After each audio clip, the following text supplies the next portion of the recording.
ԽՍՀՄ զինված ուժեր կազմված է եղել ռազմավարական նշանակության հրթիռային, ցամաքային, հակաօդային պաշտպանության զորքերից, ռազմաօդային ուժերից, ռազմածովային նավատորմից, զինված ուժերի թիկունքից, քաղաքացիական պաշտպանության շտաբներից և զորքերից։ Դրանք իրենց հերթին բաժանված են եղել զորատեսակների, հատուկ զորքերի և այլն։ Զինված ուժերի ղեկավարությունը վստահված է եղել ԽՄԿԿ կենտրոնական կոմիտեին, ԽՍՀՄ գերագույն խորհրդին և ԽՍՀՄ մինիստրների խորհրդին։ Զինված ուժերի անմիջական ղեկավարությունն իրականացվել է ԽՍՀՄ պաշտպանության մինիստրության կողմից պաշտպանության մինիստրի գլխավորությամբ։ Զինված ուժերի յուրաքանչյուր տեսակ ղեկավարել է համապատասխան գլխավոր հրամանատարը, ով եղել է պաշտպանության նախարարի տեղակալը։ Սահմանապահ և ներքին զորքերը ղեկավարել են համապատասխանաբար ԽՍՀՄ մինիստրների խորհրդին կից պետական անվտանգության կոմիտեն և ԽՍՀՄ ներքին գործերի նախարարությունը։ Պաշտպանության մինիստրության կազմի մեջ են մտել զինված ուժերի գլխավոր շտաբը, զինված ուժերի տեսակների գլխավոր հրամանատարների վարչությունները և այլն։ ԽՄԿԿ կենտկոմը զինված ուժերում կուսակցական քաղաքական աշխատանքն իրականացրել է խորհրդային բանակի և ռազմածովային նավատորմի գլխավոր քաղաքական վարչության միջոցով։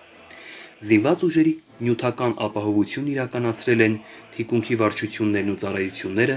որոնք ենթարկվել են պաշտպանության մինիստրի տեղակալ զինված ուժերի թիկունքի պետին։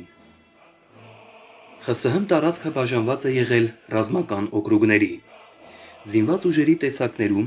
ռազմական օկրուգներում, բանակներում, նավատորմերում ստեղծված են եղել ռազմական խորհուրդներ։ Զինված ուժերը համալրվել են սովետական քաղաքացիներից ընդհանուր զինապարտության օրենքի հիման վրա։ Զինակոչվել են 18 տարի լրացած արական սեռի ներկայացուցիչները 1,5-ից 3 տարով։ Սպայական կադրերը, որոնք պատրաստվում են ռազմական ուսումնարաններում, համալրվում են կամավոր սկզբունքով։ Սովետական բանակի և ռազմածովային նավատորմի պատմությունը սկսվում է աշխարհում առաջին սոցիալիստական պետության կազմավորման ժամանակաշրջանից։ Սովետների համառուսաստանյան երկրորդ համագումարի որոշմամբ 1917 թվականի հոկտեմբերի 26-ին ստեղծվեց ռազմածովային կոմիտե, որը նույն թվականի հոկտեմբերի 27-ից կոչվեց ռազմածովային գործերի ժողկոմխոր, 1917 թվականի դեկտեմբերից ռազմական կոմիսարների կոլեգիա։ 1918 թվականի փետրվարին ստեղծվեց երկու ժողկոմատ՝ ռազմական և ռազմածովային գործերի։ 1918 թվականի հունվարի 15-ին ժողկոմխորը դեկրետ ընդունեց կամավոր սկզբունքով բանվորագյուղացիական կարմիր բանակ, իսկ հունվարի 29-ին բանվորագյուղացիական կարմիր նավատորմ ստեղծելու վերաբերյալ։ Հարձակման անցած գերմանական զորքերի դեմ կռվելու համար սովետական կառավարությունը 1918 թվականի փետրվարի 21-ին Լենինի գրած «Սոցիալիստական հայրենիքը վտանգի մեջ է» կոչ դեկրետով դիմեց ժողովրդին։ Սկսվեց կամավորների զանգվածային ցուցակագրումը, կարմիր բանակ և դրա զորամասերի կազմավորումը։ Ի նշանավորում բոլշևիկյան ուժերի ընդհանուր զորահավաքի և փետրվարի 23-ին զավթիչներին ցույց տված դիմադրության, այդ օրը ԽՍՀՄ-ում նշվել է իբրև համաժողովրդական տոն՝ սովետական բանակի և ռազմածովային նավատորմի օր։ 1918-ից 1920 թվականների քաղաքացիական պատերազմի և ռազմական ինտերվենցիայի տարիներին բանվորագյուղացիական կարմիր բանակի և բանվորագյուղացիական կարմիր նավատորմի կառուցումը ընթանում էր բարդ պայմաններում։ Համալրումը կամավորներով չէր կարող ապահովել զանգվածային կանոնավոր բանակի ստեղծումը։ 1918 թվականի ապրիլի 20-ի տվյալներով կարմիր բանակում կար ընդամենը մոտ 200,000 մարդ։ 1918 թվականի հուլիսի 10-ին սովետների համառուսաստանյան 5-րդ համագումարը որոշում ընդունեց աշխատավորների համընդհանուր զինապարտության հիման վրա կարմիր բանակ կազմակերպելու, բանակում և նավատորմում զինվորական կոմիսարների ինստիտուտ մտցնելու մասին։ 1918 թվականի սեպտեմբերի սկզբին կարմիր բանակում արդեն հաշվվում էր 550,000 մարդ։ 1918 թվականի սեպտեմբերի 6-ին ստեղծվեց Հանրապետության ռազմահեղափոխական խորհուրդ, որը իրականացնելու էր զորքերի օպերատիվ և կազմակերպական ղեկավարությունը։ Պատճառաբանելով, որ իմպերիալիզմը կարող է նոր հարձակումներ նախատեսել, Լենինը առաջ քաշեց 3 միլիոնանոց բանակ ստեղծելու ծրագիր։ 1918 թվականի սեպտեմբերին ստեղծվեց Հանրապետության ռազմահեղափոխական խորհրդի դաշնային շտաբ, որը ենթարկվում էր գլխավոր հրամանատարին և զբաղվում զորքերի նախապատրաստմամբ ու ռազմական գործողությունների ղեկավարությամբ։ 1918 թվականի նոյեմբերի 30-ին ստեղծվեց Բանվորագյուղացիական պաշտպանության խորհուրդը Վլադիմիր Լենինի գլխավորությամբ։ 1919 թվականի մարտին ՌԿԿ 8-րդ համագումարը հավանություն տվեց ռազմական կառուցման Լենինյան ճանապարհին, հակահարված հասցրեց այսպես կոչված ռազմական ընդդիմության ներկայացուցիչներին, որոնք դեմ էին կանոնավոր բանակ ստեղծելուն, հին զինվորական մասնագետների օգտագործմանը։ Համագումարը որոշեց ստեղծել Հանրապետության ռազմահեղափոխական խորհրդի քաղաքական բաժանմունք, որը 1919 թվականի մայիսին վերակազմվեց քաղվարչության։ 1919 թվականի վերջին Կարմիր բանակում կար 3 միլիոն, իսկ 1920 թվականի աշնանը 5,5 միլիոն մարդ։ Կարմիր բանակի ստեղծմանը զուգընթաց զարգանում էր մարքսիստական լենինյան քարոզչության վրա հիմնված խորհրդային ռազմական գիտությունը։ Ստեղծվեցին Կարմիր բանակի առաջին կանոնադրությունները։ Քաղաքացիական պատերազմի ավարտից հետո Կարմիր բանակն անցավ խաղաղ դրության և կրճատվեց 10 անգամ։ 1923 թվականին վերստեղծվեց ռազմական և ծովային գործերի միացյալ ժողկոմատը։ Ռազմական ռեֆորմի ընթացքում 1924-ից 1925 թվականներին կրճատվեց և նորացվեց կենտրոնական համակարգը։ Մտցվեցին զորամասերի և միավորումների նոր հաստիքներ։ 1925 թվականին ընդունվեց ընդհանուր միութենական օրենք պարտադիր զինծառայության մասին, որն ամրապնդեց ռազմական ռեֆորմի միջոցառումները։ Խորհրդային Միության հայրենական մեծ պատերազմի նախօրեին խորհրդային բանակը դեռևս պատրաստ չէր դիմադրելու նացիստական Գերմանիային։ Ստալինը համոզված էր, որ Գերմանիան 1941 թվականի ընթացքում չէր հարձակվի ԽՍՀՄ-ի վրա։ Այնուամենայնիվ, 1941 թվականի հունիսի 22-ին, չնայած ստորագրված համաձայնագրին, Գերմանիան հարձակվեց ԽՍՀՄ-ի վրա։ Գերմանական զորքերը պատերազմի առաջին ամիսներին կարողացան հարյուրավոր կիլոմետրեր խորանալ ԽՍՀՄ տարածքում։ Մինչև 1941 թվականի հուլիսի 1-ը պահեստից զորակոչվեց 5 միլիոն 300 հազար մարդ։ Երկրի տնտեսության հիմնական ճյուղերն անցան ռազմական արտադրության։ 1941 թվականի հունիսի 30-ին ստեղծվեց արտակարգ մարմին, Պաշտպանության պետական կոմիտեն, որը ղեկավարում էր երկրի ամբողջ կյանքը, միավորում թիկունքի և ճակատի բոլոր ուժերը հակառակորդին դիմագրավելու համար։ 1941 թվականի օգոստոսի 8-ին ստեղծվեց Գերագույն գլխավոր հրամանատարության ռազմակայանը, որը զինված ուժերի ստրատեգիական ղեկավարությունն իրականացնում էր գլխավոր շտաբի միջոցով։ Այնուամենայնիվ, շնորհիվ Խորհրդային Միության ժողովուրդների, 1941 թվականի վերջին կանգնեցվեց ֆաշիստական զորքերի առաջխաղացումը Մոսկվայի, Լենինգրադի և կենսականորեն կարևոր այլ կենտրոնների մատույցներում։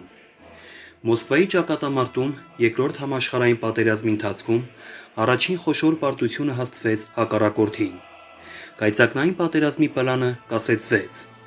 1942 թվականի ամռանը ռազմական գործողությունների կենտրոնը փոխադրվեց հարավ։ Գերմանական զորքերը ձգտում էին դեպի Վոլգա, Կովկաս, Դոնի և Կուբանի շրջանները։ Խորհրդային Միությունը բոլոր ջանքերը գործադրեց կանգնեցնելու հակառակորդին։ 1942 թվականի ամռանը միայն գործող բանակում կար 5,5 միլիոն մարդ, ավելացավ ռազմական արտադրությունը։ Ստալինգրադի ճակատամարտում սովետական զորքերը նոր խոշոր պարտության մատնեցին թշնամուն և իրենց ձեռքը վերցրին ստրատեգիական նախաձեռնությունը։ Այդ հաղթանակը սկզբնավորեց արմատական բեկումը ոչ միայն հայրենական պատերազմի, այլև Երկրորդ համաշխարհային պատերազմի ընթացքի մեջ։ 1943 թվականին ռազմաարդյունաբերական արտադրանքը ավելացավ 17%-ով, իսկ ֆաշիստական Գերմանիայինը 12%-ով։ ԽՍՀՄ զինված ուժերի հզորության աճը, զորահրամանատարների զորավարական արվեստի կատարելագործումը հնարավորություն տվեցին խոշոր հաղթանակ տանել Կուրսկի ճակատամարտում, որը ֆաշիստական Գերմանիային կանգնեցրեց ռազմական աղետի առջև։ ԽՍՀՄ զինված ուժերը, ինչպես նաև հակահիտլերյան խմբավորման միացյալ դաշնակիցները վճռական հաղթանակներ տարան 1944-ից 1945 թվականներին։ 1945 թվականի սկզբին զինված ուժերում ընդգրկված էր 11 միլիոն 365 հազար մարդ։ Ստրատեգիական հարձակողական գործողությունների հետևանքով խորհրդային բանակը կարողացավ հետ մղել նացիստական ուժերի առաջխաղացումը ԽՍՀՄ տարածքում։ 1945 թվականին սովետական զորքերն իրականացրին արևելապրուսական Վիսլա օդերի օպերացիաները, իսկ Բերլինի օպերացիայով վերջնականապես պարտության մատնեցին ֆաշիստական Գերմանիային։ Ավելի քան 7 միլիոն մարդ պարգևատրվեց շքանշաններով և մեդալներով։ 100 ազգի և ազգության 11600 ներկայացուցիչ արժանացավ Խորհրդային Միության հերոսի կոչման։ Պատերազմի ընթացքում ԽՍՀՄ զինված ուժերը ձեռք բերեցին նշանակալի մարտական փորձ։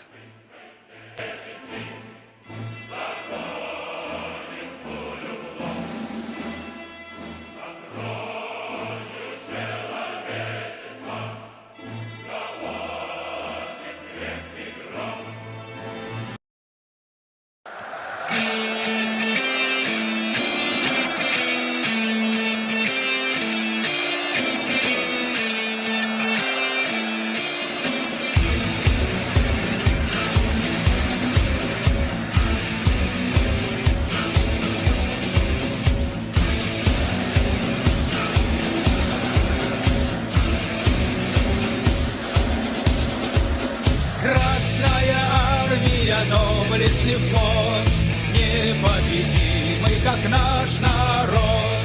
Ведь от тайги до британских морей Красная армия всех сильней. Да будет красная непобедима на страже Родины родной. И все должны мы неудержимо идти на справедливый бой.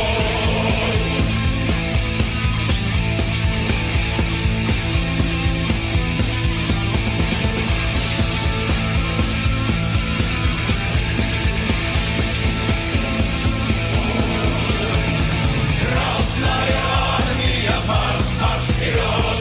Родина, мать, нас бой зовет! Ведь от тайги до британских морей Красная армия всех сильней. Да будет красная непобедима на страже Родины родной. И все должны мы неудержимо идти на справедливый бой. Да будет красная непобедима на страже Родины родной. И все должны мы неудержимо идти на справедливый